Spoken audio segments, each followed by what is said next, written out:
Ça sert à quoi l'école pour toi?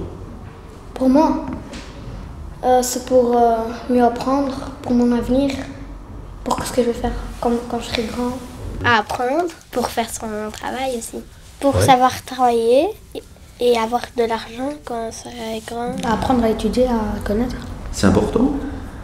À connaître quoi? Pour que quand on sera grand, quand on aura un magasin, pour savoir comment on va faire. De plus en plus, il faut qu'on ait notre diplôme pour avoir un travail.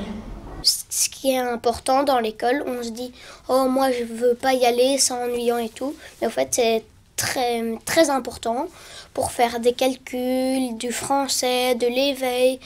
Parce que pour tous les métiers, on fera déjà un calcul. Parce qu'on doit faire nos études, parce que si on rate nos études, on a des difficultés pour trouver un travail.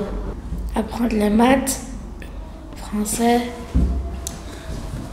apprendre tout ce qu'on peut apprendre. Comme ça, après, on aura un bon métier. C'est quoi un beau métier pour toi? Comme chez mon père. Qu'est-ce qu'il fait ton papa? Il travaille dans un restaurant. Pas comme ménager, par exemple. Tu viens à l'école et tu fais le ménage. Moi, j'aime pas ça. Moi, je veux un bon travail comme au bureau. T'as des dossiers, t'as des clients qui viennent chez toi. Secrétaire, docteur, infirmier, Journaliste. On gagne beaucoup. On gagne beaucoup d'argent, c'est ça? Pas comme ceux-là qui travaillent dans la rue, il fait froid et ils doivent travailler. Tous les travails sont bien. Moi, un beau métier, c'est... Du moment que je m'amuse à mon métier, c'est déjà bien. Est-ce que vous savez déjà ce que vous allez faire plus tard comme métier? Ça dépend parce que j'en ai beaucoup. Je vais faire soit chirurgien ou champion de boxe.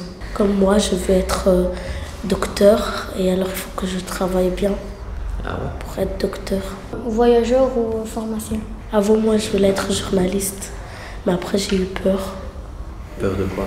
Parce qu'après, aux infos, il y a des journalistes qui sont morts. Ah, ok. Moi, j'ai peur de mourir. Travailler dans le resto de mon papa. Ah, il y a un resto ton papa. Et toi? Mais moi aussi, je travaille dans les deux restaurants de mon papa. Je veux être footballeur ou acteur. Un instituteur et une institutrice, est-ce que c'est différent? Non. Ils sont grands. C'est pareil? Oui. Ça change rien, c'est juste que t'as une fois un garçon et une C'est fois pareil? une fille. Il n'y a pas de différence? Sauf, il y en a des fois, il y a les garçons, les professeurs garçons, ils crient quand même un peu plus fort aussi. Et dans l'année passée, Monsieur Eddy, Guillaume l'avait, et Madame Dominique crie beaucoup plus fort que lui, Guillaume m'a dit. Ça a une voix plus grave déjà, puis c'est un petit peu plus dur, plus sévère. Et après, par exemple, on a eu plein de dames et puis on a un instituteur, on n'est plus habitué. Oui, parce que moi, avec mon prof, quand j'étais dans mon ancienne école avec mon monsieur, parfois on faisait de la guitare et quand on était avec notre madame, on faisait du piano.